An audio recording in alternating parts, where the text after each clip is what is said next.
I'd like to welcome all of you for joining us today to the Organization of Independent Filmmakers workshop on the business of indie filmmaking. We have our guest host with us today, Matthew Maniak, and he is a filmmaker, an entrepreneur. He's made several features and series and a ton of shorts, and he's going to tell us all the stuff that he wish he knew when he first started.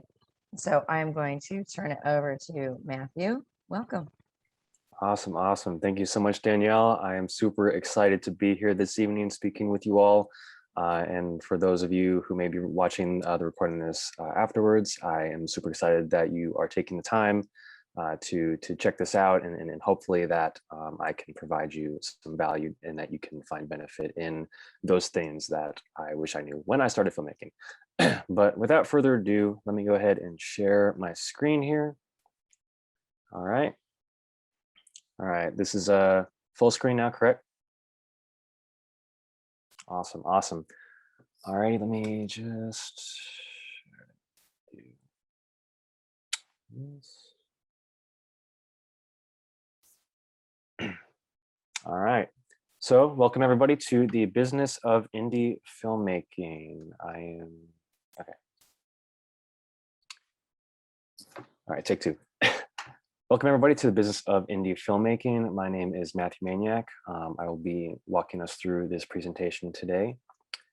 So first off, I want to just quickly address who is this for, kind of see if this is something that you all will really find that benefit and find that value in. So this is for emerging indie filmmakers, film students, indie short filmmakers looking to make the jump to making their first feature or series, or even their second or third feature series, as well as creative producers looking to round out their business producing acumen. So essentially what that means is if you guys are out here making your fifth, sixth, seventh feature, doing all kinds of pilots and episodic work, this might not be for you. But if you are falling into any of these categories that I just described here, then you should find some points here that will benefit you. So again, just like I said, what you're going to learn today is what I wish I knew when I started making films, which is a lot. But a little bit about me. I'm an award-winning filmmaker. I've worked on over 25 shorts, 3 series, and 4 features. And I've written over 14 feature screenplays over the course of the about 10 years that I've been making films. Of course, that started off with me being kind of that YouTube backyard Nerf war filmmaker with my friends and my neighbors. And that's, of course, eventually escalated to now handling producing for low budget indie feature films, short films, and series. As of today, and for the past several months, I've been a full-time self-employed filmmaker and a digital marketing specialist. I'm based in St. Augustine, Florida, and I am a graduate of Florida State University. Yeah, so that is a little bit about me. A little bit of an overview as to what we're going to be going over today. We're going to be looking at writing an indie script that will sell, structuring a pitch that investors won't throw away, because I've seen that happen in more ways than one. We're going to talk about how to attach name talent to your indie film and overall kind of package your film a little bit better. We're going to talk about making a movie that makes business sense, understanding distribution requirements, and charting the course of your film career. So I think a lot of great points that if I knew 10 years ago, I think would definitely prove to accelerate my growth and my career in this industry. So, oops, I am stuck. Okay, that worked. So first off, writing an indie script that will sell. So first off, you're going to want to, of course, pick your idea, and that can come from a variety of things. That could be an idea that you yourself generated. It could be something that maybe a song inspired you to write. I know that that's something that happens to me a lot, is I get inspired by songs that I listen to and life experiences that kind of just play into this overarching idea that I get for a film, and I can't help but write it. So when you're going in and you're picking your niche, you're going to want to really look at what is typical of that genre, and how can you build your story within that. So You're going to want to look at kind of like, say, if you're going in and you're writing a thriller film, what are some typical things that you see in that genre, and how can you build your story and tell your story and share your message within the parameters of that genre and of that niche. And there's different ways and different levels of specificity that you can get. But I know that when you're doing this kind of thing and you're working with different ideas, sometimes it can be kind of hard to focus in on that niche of, are like using the thriller idea. Are you doing a psychological thriller? Are you doing a horror thriller? It can take a bunch of different turns. And so the way that I kind of like to, in my own scripts, adapt is I look at what is the theme, what is the overarching message that I'm trying to tell. And from there, that kind of helps me piece together the story a little bit better by staying true to that theme, but also it allows me to really kind of deep dive and really ask myself that question of what niche will this go well in. And typically for me, that stems into the psychological thriller or psychological drama, we can call it as well, type of subgenre. Moving forward from there, you're going to want to look at basically knowing your competition. Is someone else already doing it? So for example, I know a couple of years back, there were 2 Jungle Book movies that were being made at about the same time, and they released a couple months apart from each other. And some people might have only gone to seen one, some people might have seen 2. I know I saw 2, and I liked the non-Disney version better, but that's a personal opinion. So yeah, so basically looking at, is anyone else in your local geography or in your target audience, or like other filmmakers that are catering to your same target audience, are they already doing it? Because otherwise people might go see the one that's higher budget or has name talent attachments or things of that nature. So having that segmentation aside from other films, that differentiation in the marketplace is only going to benefit you. And lastly, I kind of touched on this before, is know your audience. Who are you making this for? And 9 times out of 10, that'll be often determined by the niche that you select. So for example, using again the thriller concept, people in their 70s, 80s, 90s probably won't be watching thrillers. But yeah, I mean, you never know. But typically when you're making a thriller, you're making it for that 20s to 30s audience, maybe like 18 to 36, I would say, and kind of looking at that, because then you can kind of learn how best to tell your story by looking at what that audience is typically looking for in said story. But yeah, touched on this a little bit. You're going to want to analyze the marketplace. What topics, stories, themes are trending. So in 2021, gender and racial diversity is a big concept and a big theme that a lot of films are tackling, and that a lot of people really want to see, which I personally think is awesome. So you're going to want to look at like what trends, what's topical, what's culturally significant, that you can honestly and truly comment on or share an opinion on or share a message on. Which kind of talks about my next point. You must connect with your subject matter. So you're probably not going to see a middle-aged white dude doing a Black Lives Matter feature film inspired by true events. 9 times out of 10, you're going to see that coming from someone that is within that community, that can really lend that personal touch to that story, and bring that additional level of emotion and vitality to it, that maybe someone from another demographic might not be able to. You're going to want to look at what name talent is trending. So usually that's going to be your IMDb top 10,000, which I'll talk on in a couple minutes. What films like this are in development and in production and are scheduled to release within the next 2 to 4 years, because that's going to be basically how you identify your market competition.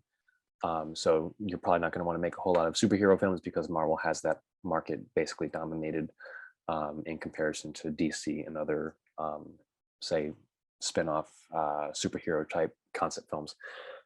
So really kind of looking at films and niches and like marketplaces that you can excel in. Next, we're going to talk about structuring a pitch that investors won't throw away. Again, I've seen this happen. I've been in a couple of rooms where a couple of friends of mine that have been investors they've received a pitch and it really wasn't well done, and they literally just kind of toss it out. So we don't want that to happen. We want the investors to like you, and we want those investors to be able to give you the funding or give you the resources to make your film the way that you want. So first off, we're going to talk about budget. And that's not just the cost of making the movie, that's the cost of everything else that goes in before and after you've made the movie. So you're going to want to look at how much will your film cost to develop. So that includes your location scouting, that includes any fees or costs or expenses that pertain to any pre-production meetings that you're having. This can be subscriptions to Zoom or other kind of platforms, expenses that will kind of go in the beforehand kind of bucket. Then you're going to look at, of course, how much will your cost to produce, and that's predominantly, of course, your expenses that come about when you're making the film, your equipment rentals, your cast rates, crew payments, things like that, production design, makeup, wardrobe, all of that.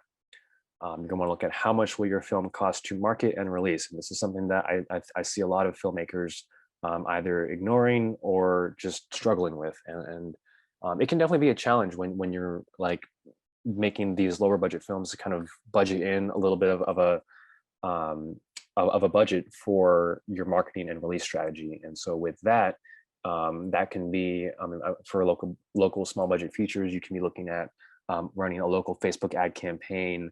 Is going to cost anything to get certain deliverable files to put it out on Amazon or other platforms? Is there anything that goes into it? Maybe you're trying to do like a theatrical pre-screening. So that's going to be something that you're going to want to look at as well. And then for no budget indie films, which I've done several of those, you're going to want, really the question is, how much are you willing to spend? And I see we have a chat message here. Question for Kenny at the end. So here's just kind of a quick breakdown as to what your budget can look like, and that is your cost of development plus the cost of your production plus the cost of your post-production plus the cost of your marketing plus the cost of your release, and that is your budget. And most of the time, the filmmakers that I've worked with in the past, a lot of times they don't get past the production budget and leave these three other critical categories either blank or, again, ignored. And that's not something that you can do if you're looking to make a film that makes business sense. So when it comes to investors, you're going to want to know what information that investors want to be able to make sure that you can give it to them in a way that is easily digestible for them, and in a way that best showcases your acumen as a producer. So first off, you're going to want to really kind of develop a business plan, and this can be a little more in depth, definitely a lot more in depth than I can dive into on this particular session. But basically, what that's going to be is basically your timeline, what costs happen when, basically who's a part of it, and things like that, and ultimately, again, using like a pretty structured timeline and a structured framework to kind of show how the production is going to come together and where it stands to go after the fact. And so as a part of that, you're going to want to be including your investment ask. And so that is going to be essentially just how much are you asking for to make your film, and are you kind of doing it as a one person buys everything, or are you looking to do a kind of split equity? And there's tons of different ways that you can structure a deal. But you're going to want to make sure that you have that clear ask in there, because if you don't have that and you just kind of have this budget, they're going to look at the budget and be like, okay, I don't know, like what do you want from me? And so it's always critical to have that in there. You're going to want to mention return projections and a bankability report. And there's multiple sites and resources that can help you do this online. Most of the good ones are paid access. You're going to want to mention any profit share, which if you're going to an investor, usually they're going to want some sort of a profit share if the film makes profit, or in this case, when the film makes profit. You're going to want to list out any name attachments. This can be name talent, name crew, anyone that has a substantial social media following, influencers that are attached to the production in any way, shape, or form. Of course, you're going to want to mention the story. and the topics that your film is going to be dealing with. And lastly, you're going to want to be talking about you and your background, because ultimately the investor needs to trust you before they can trust you with their money. And of course, if you're dealing with accredited investors and really any sort of investment of any type, you're going to want to make sure that you abide by SEC guidelines, which again is another rabbit hole that is too deep for this particular session. Next, we're going to talk about how to attach name talent to your indie film. So a lot of us here, I'm sure, have heard of IMDb Pro, but for those of you who have not, it is going to be your new best friend. IMDb Pro is basically an online database of talent and crew representative contact information. So if you are going through and you see a movie that you like, maybe you saw Black Widow and you really want to work with the DP from Black Widow, you can go on IMDb Pro and look up the film, look up the DP, and they should have their representative information there, and you can literally just send them an email, say, hey, I'm interested in working with so-and-so. I'd love to open up a negotiation in regards to this. IMDb Pro is going to give you access to up-to-date industry news and insights, which are going to be critical to going back to the screenplay aspect, is knowing your market competition. IMDb Pro is an excellent resource to be able to do that kind of research and find out what your market competition is. You can use IMDb Pro to track names, basically, which is the star meter, which I believe is on the next slide. So I'll talk on that in a second. But yeah, basically just using IMDb Pro to understand the market and track your competitors. It is a fantastic resource. And this is, again, meant to be more of an overview. If anyone's looking for more of a deep dive, I encourage them to please reach out to me afterwards, and I'm happy to share additional insight. Here, we'll talk about star meter. And basically what star meter is, simply put, is it's tracking your popularity.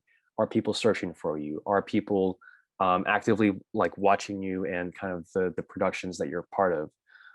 And again, the IMDb top 10,000 is generally the bankable talent falls within that range.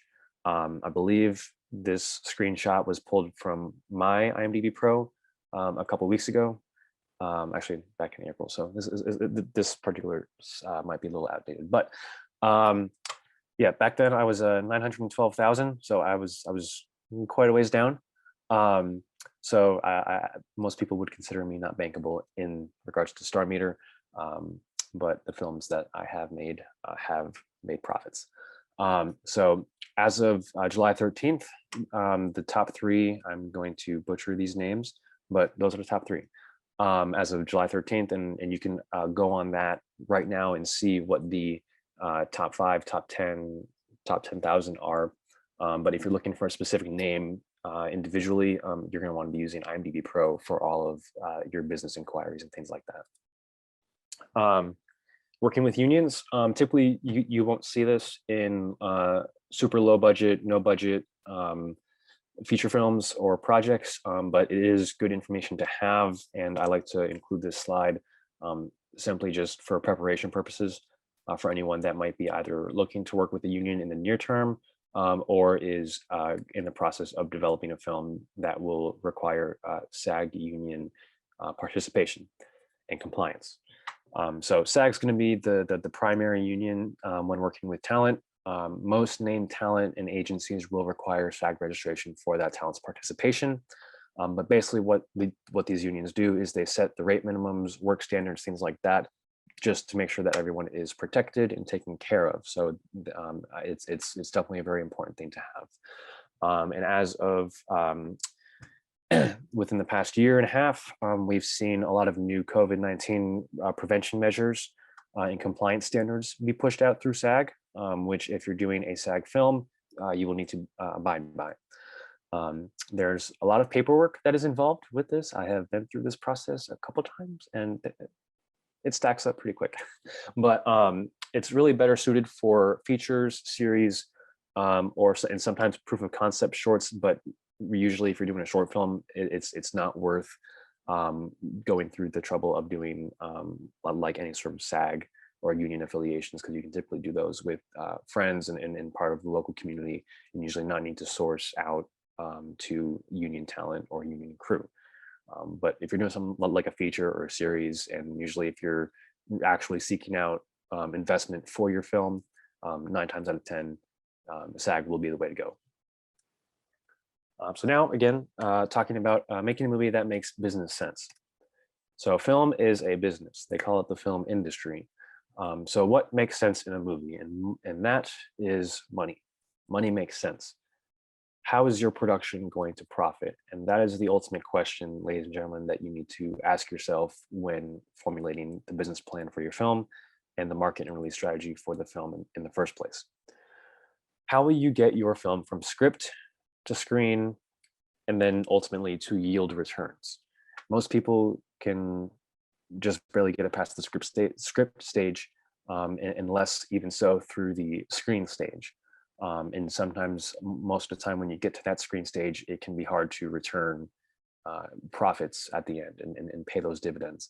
But that is why you put together a thorough production, marketing, and distribution plan before, that should say production, I'm sorry. So, but during pre-production and during your production phase, or before your production phase, you want to put together these that thorough plan to really outline exactly where your film is going to go, and then that way you can also hold yourself accountable to hit those dates, and stay on that timeline. So, and basically what that'll help do is make sure that you remain budget conscious every step of the way, because you don't want to spend all your money in production and then have no money left over for post-production, marketing, and distribution, and release, and post-release. So understanding distribution requirements, this is something that I have shot myself in the foot over several times, but I'm glad that I'm now able to share this kind of information, because I know it's only going to benefit you guys going forward. So 9 times out of 10, and this will be something that you kind of want to look at based on the distributor that you're looking for and the platforms that you're looking at. There's usually going to be some sort of codec requirement that you're going to want to shoot the film in. And most of the times, from my experience, that is Apple ProRes 422 HQ, which is an uncompressed file codec and makes things great for color grading and just kind of maintaining that data for the film and for the image to ensure the best quality possible. You're going to want to educate yourself on the different camera requirements that these different distributors will accept, because you don't want to go and make a film, shoot it on your Canon T3i, and then realize that Netflix doesn't take Canon T3i or something of that extent. You're going to want to keep an eye on production value quality control. So if your audio, say for example, in your export, your audio is clicking and beeping, and there's blank spots, you're probably not going to have much luck getting that into film festivals, getting that distributed and things like that. You're going to want to really kind of maintain a very tight eye and tight ear on the quality control of your film. You're going to want to know what the platform and distributor is actively looking for, or what their near-term and even potentially mid-term needs will be. And this can kind of happen through research and potentially even knowing people on the inside, for the rare occasion that does happen. So an example of this is you won't take a comedy film to a distribution company that will typically distribute thrillers.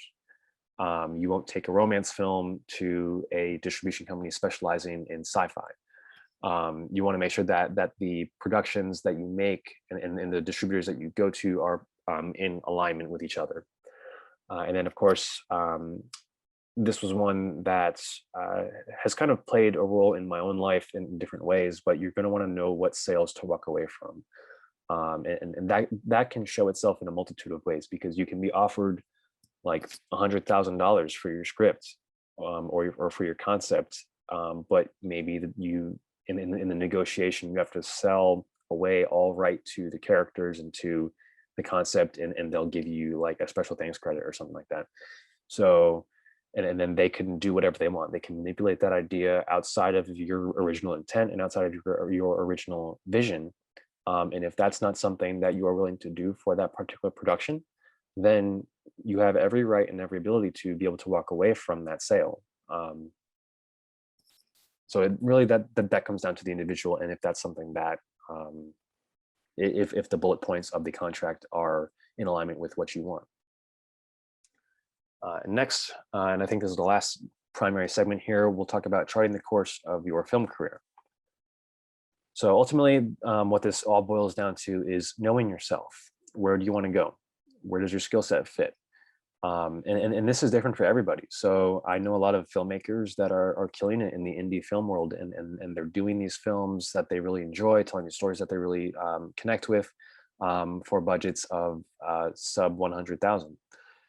For me personally, where I want to go to the studio world. I want to be working on productions ultimately that are in the $100 to $200 million range, if not more so. Particularly Marvel, like those kinds of films, those blockbusters, studio tent poles are more of where I want to be at. A lot of people will actually compare my work thematically to Matt Reeves, Christopher Nolan, things like that. And so that's kind of just the general direction that I want to go. But not everybody wants to do that, and that's totally okay. So you're really going to want to look at that for yourself. You're going to want to look at where does your skill set fit.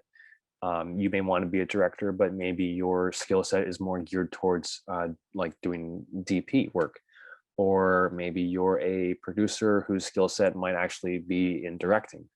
I know for me, I always wanted to be a screenwriter, director, and producer, but in the past, I would say probably about the past 6 months, I've really kind of come to terms with the fact that maybe I won't be a director, and maybe my skill set is more geared towards producing, which I have found that to be the case.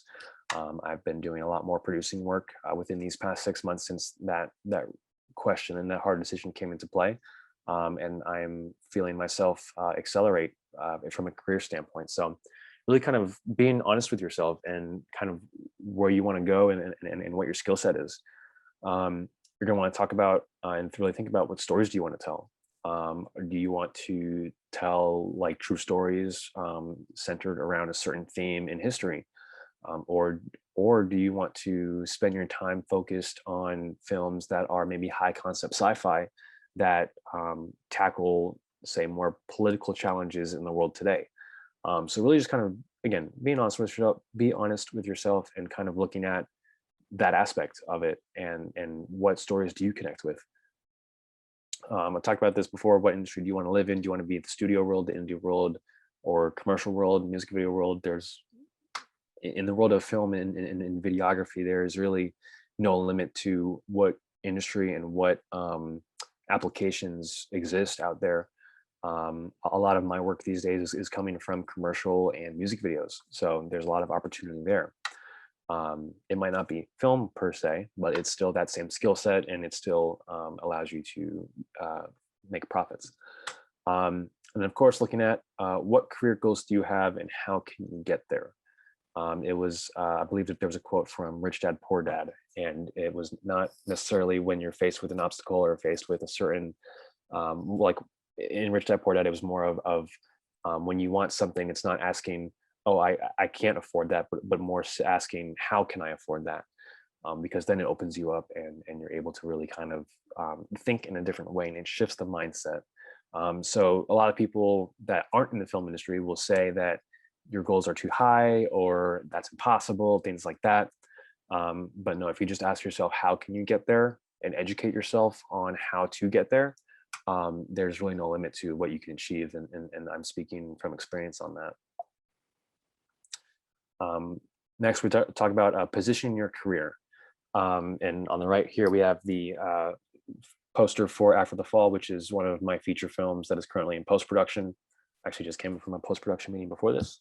But basically picking your projects wisely. And what that means is really all goes back to those goals that you have. How is this film that you're working on going to help you reach this goal? And ever since I've kind of started shifting my mindset to really be more goal oriented in that way, and I've been called callous in a way for this, but and it's been a very beneficial mindset that's helped me accelerate my career growth. And what that is when you get honest with yourself and you really look at where you are today and then where you want to be and what those goals of yours are. And whenever a new opportunity comes your way, you ask yourself the question of, is this going to help me get there? And you be brutally honest with yourself on that question. Because if the answer is no, why would you take that on? And then if the answer is yes, then you ask yourself the question of, to what capacity is that going to help me get there? And then if the answer is a lot versus a little, that is kind of the way by which I prioritize my projects when I'm taking on new productions. You're going to want to choose your circles tactically. Look at the five, or there's a quote out there, and it's like, you are the average of the 5 people you spend the most time with.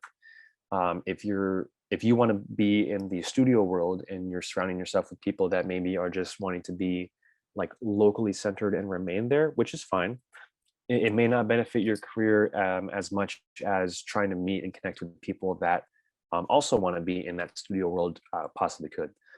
So again, just kind of keeping an open mind to that, and really kind of choosing those circles of yours more tactically and strategically. The kind of mantra that I like to abide by is, if it won't challenge you, it won't change you. So whenever I'm looking at a project, I always ask myself, how is this going to challenge me? How is this going to help me excel? Particularly when it comes to major projects that I know are going to take up a good 2 years to maybe 3 years of my life at a time. And by adopting that strategy and adopting that mindset, I honestly can tell you that within the past, say, 4 years, by doing that, has allowed me tremendous career growth that otherwise would not have been possible within that time span. Make the film, the series, the short that is going to open doors for you. For me, making After the Fall is kind of that production, and before this, I directed and produced and shot an Amazon Prime show called Deathless, which is now available in the US, UK, and Germany, and Japan. And by doing that series, it has opened the door to so much more opportunity that I would not have been able to otherwise take advantage of. So by making those projects that are going to really benefit you and open those doors, it's really going to help position your career for more growth going forward. And yeah, and now I guess we'll open up the floor for a brief Q&A. I guess I'll say connect with me, my email, my Instagram, my website, and I do all sorts of business stuff. So if anyone needs film consulting, strategy consulting, marketing, web design, graphic design, social media, the whole 9 yards, I do all that. So please feel free to reach out if there's any way that I may be of value to you and or your production. But on that note, I will stop the share and open it up for questions. I know that was a lot. Hey, this is Danielle. We've got a few questions that are in the chats I sent over to you. And anyone else, if you have questions, you can put them in the chat, or you can unmute yourself and we can have just an open conversation. Okay, so I guess I can address the ones here in the chat really quick, and then if those spur any other questions. So when it comes to, okay, so first one I see in production budget, oops. Okay. Okay, name talent, which way is best? Get a letter of intent from name talent and then get an investor, or the other way around? So that really kind of depends on the relationship that you have to the investor or the name talent. I've seen it happen both ways, but say that if you have a contact or a connection to a name talent, you can pitch it to them more directly without having to go through the agent per se, and get that letter of intent that can then help you package your production when pursuing investors. But maybe you want to say that I want to offer Scarlett Johansson a pay or play deal, and you happen to know an investor that loves your films, and you can say, hey, I need X amount of money to get a letter of intent from Scarlett Johansson, and then things like that, and you can kind of structure that in a very specific way. And really, again, it just kind of harkens back to what is your closest connection. But in my experience, it's typically I know someone that knows the talent, and then the investor comes after. So that's just kind of been my experience. But again, it can work either way. So I guess a branch off of that question then is, okay, let's take it back a step or two. This is a filmmaker who is maybe newer at this process. They may not have an established connection with either name talent or investors, in their pitch process. So I guess for that, if we take it back a level, is there a preferred method to go?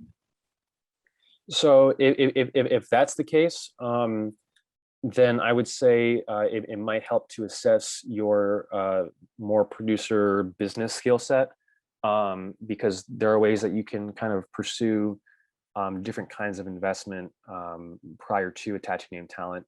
But one of the ways that I think would be that most people would have an easier job of doing would be going to events like the American Film Market with a low budget feature or low budget episodic series completed. And basically what the American Film Market is it's an event that is held every November, I believe, in Santa Monica, California. And it's where people come in from all over the country and all over the world to sell and buy rights and films, rights to films and films. And it's in those kinds of events that you're meeting these people that have gone through that process, that have these connections.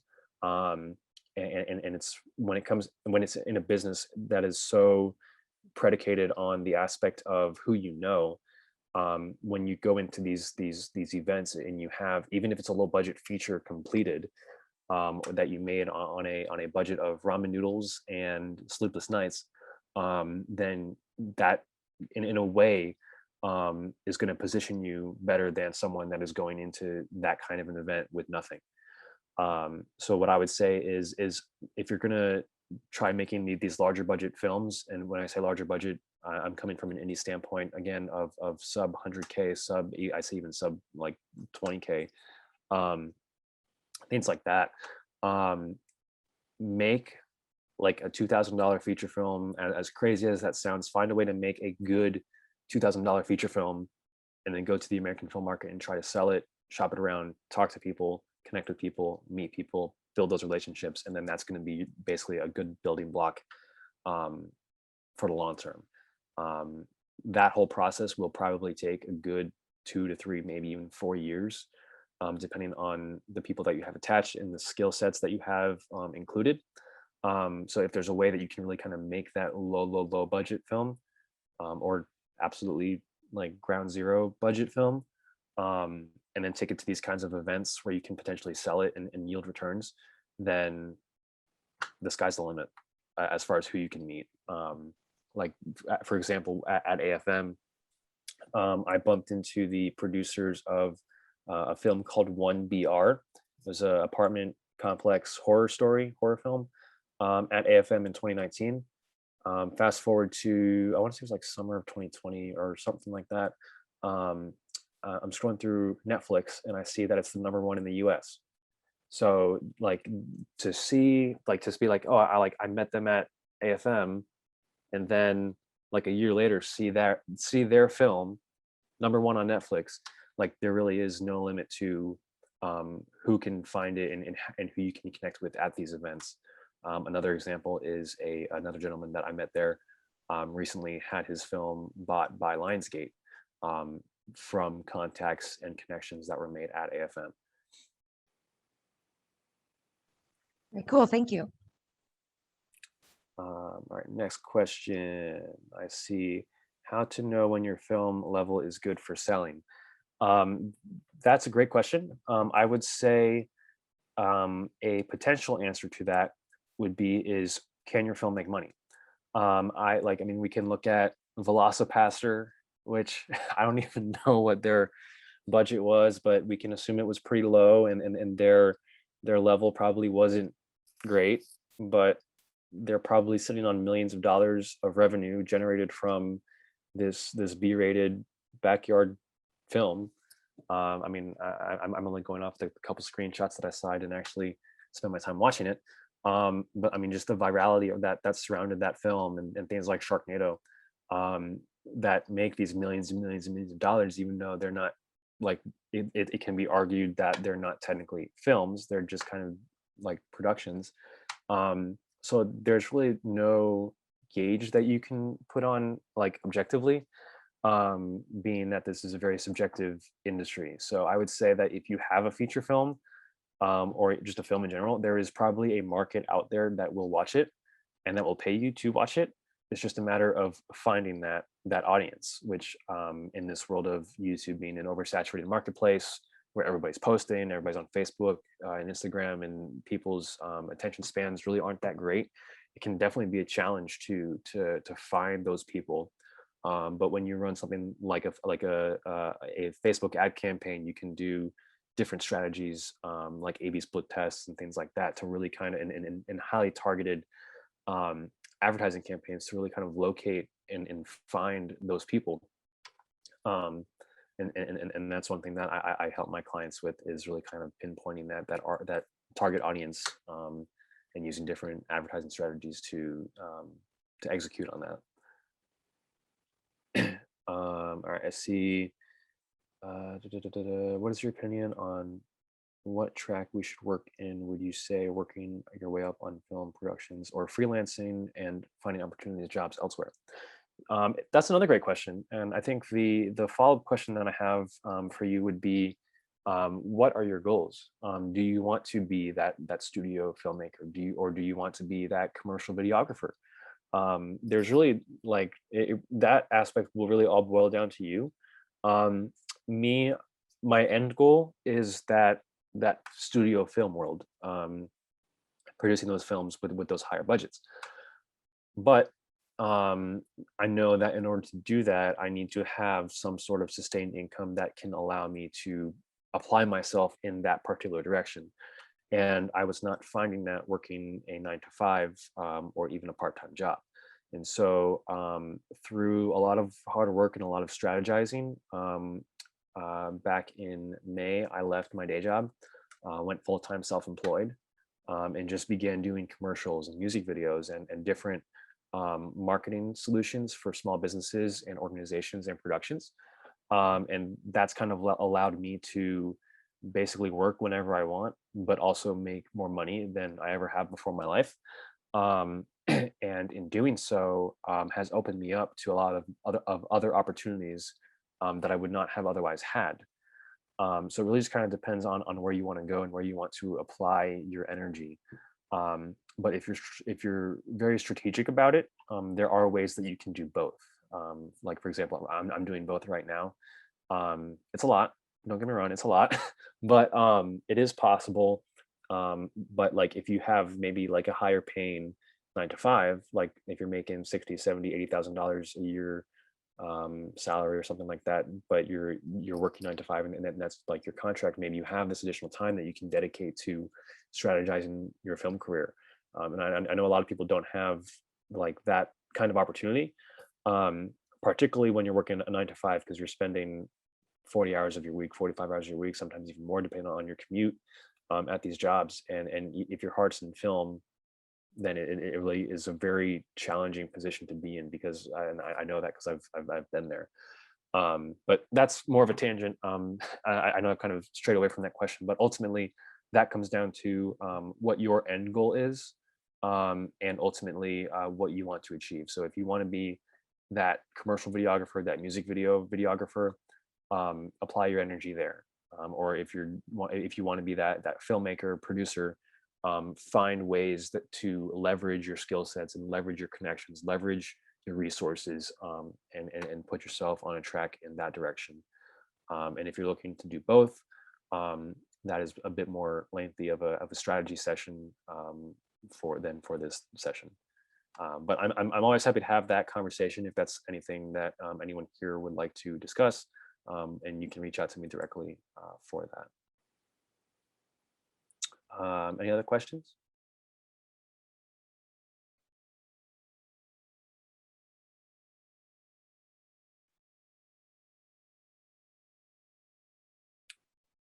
What is Yvonne's rate? That you would have to reach out to her agent. I don't know that off the top of my head. I mean, you can get name talent to work for you for SAG ultra low. Sometimes they require more. That is really all kind of dependent on your production and things like that. Um, yeah, like ultimately that will all come down to the negotiation that you have with the talent or the agent. I've seen named talent work SAG ultra low for 125 a day.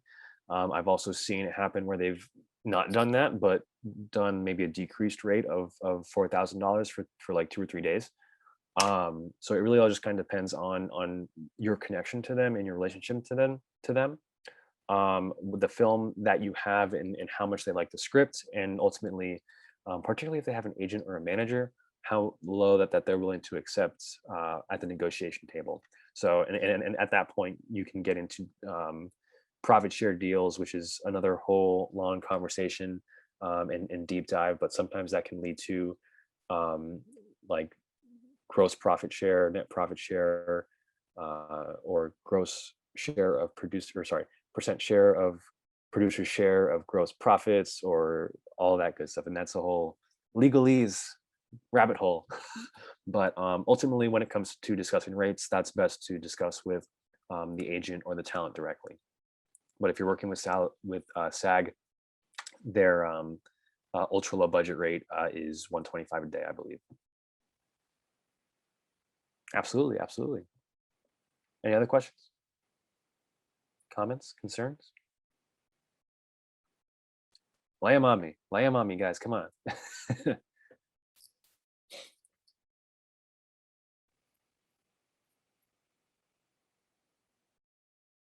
How to find investors. Okay, that's another great question.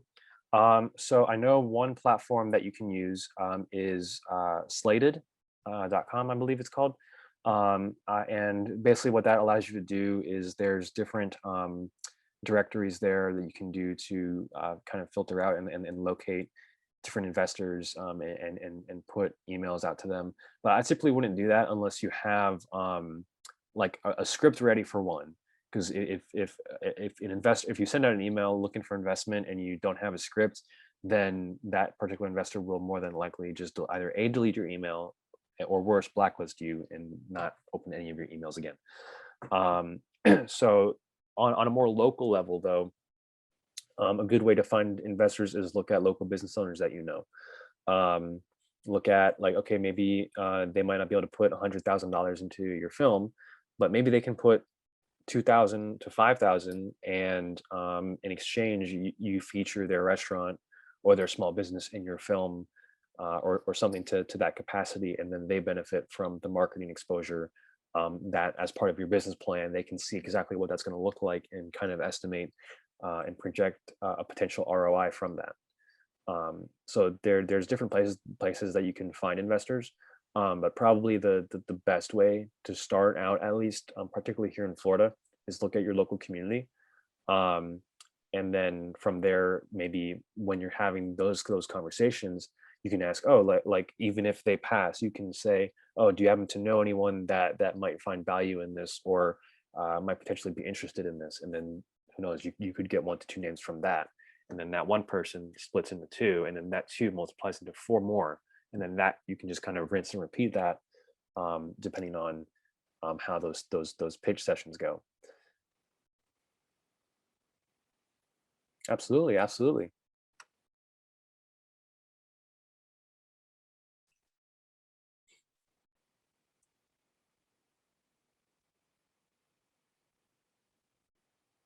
All right. Anybody else?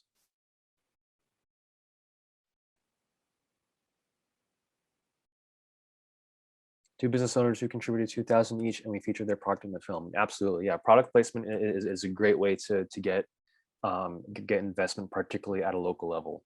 And that doesn't necessarily have to be limited to restaurants. That could be maybe someone is running like an Etsy shop, or something small like that, and maybe it might not be like 1,000 or like $2,000. Maybe it's just 500. But you say, hey, put my product in the film, and put my company in the special thanks credits, or something of that nature, and then that helps them with the exposure. But also, again, when it comes to that, the best way to do it is to make sure that you have a clear, focused, concise, and specific business plan when you're approaching these investors and or um, what's called like business owners and things like that. Also had a small production company contribute $2,500 just to get their name attached to our film. Yeah, like that's also another way to do it. Like if you got production companies in your area, you can reach out to them and see if they like the film, see if they're willing to come on, or see if they're willing to, just like in this case, put some investment into to get like an association with credit. And a lot of times you can have a bit more luck with that if you have those name talent attachments, or if you have confirmed correspondence with distributors like Netflix or Hulu. I've seen a lot of films that say, "Oh yeah, no, we're in talks with Amazon for a pickup." It's like there's a difference between it being in talks with Amazon for a pickup and self-distributing on Amazon. So know the difference in the negotiations. And when you're, I mean, there are places for both of those, but definitely just make sure that you're transparent when you're having those conversations, because the last thing that you want is someone coming at you with a lawsuit because you said that it was going to get picked up by Amazon when it wasn't picked up and it was self-distributed. So just again, be conscious of that, and I always err on the side of transparency.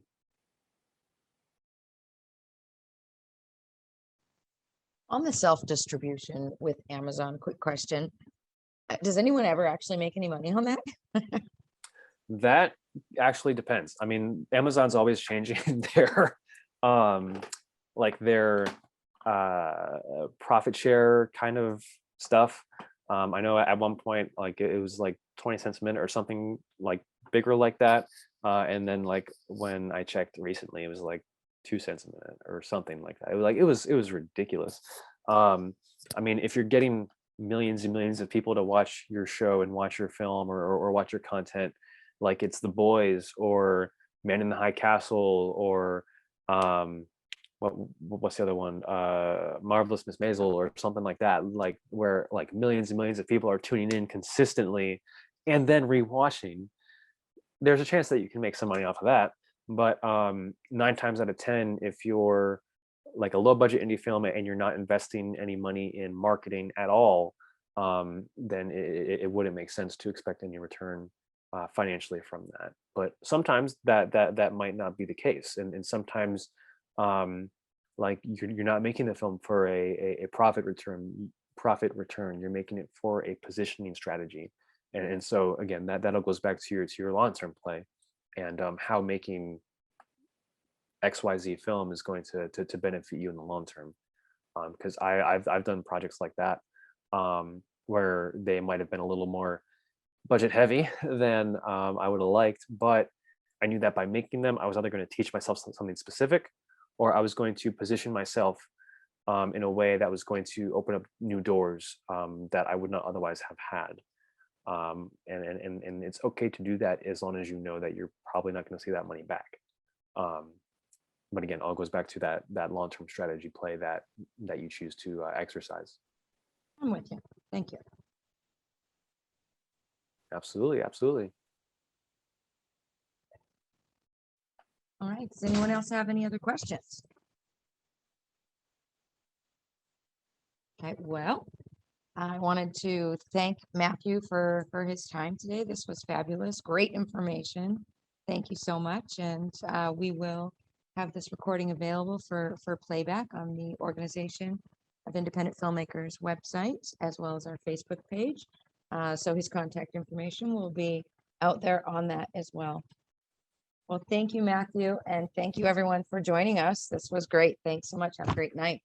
Absolutely. Thank you so much for having me. It was great talking to everybody. And again, if there's any way that I can be of additional value to you guys, please don't hesitate to reach out to me through Instagram, Facebook, email. I'm always happy to help and to lend my experience in the hopes that it makes your lives as filmmakers easier. All right. Fabulous. All right, everybody. Have a great night. Thanks for joining. Thank you. Bye.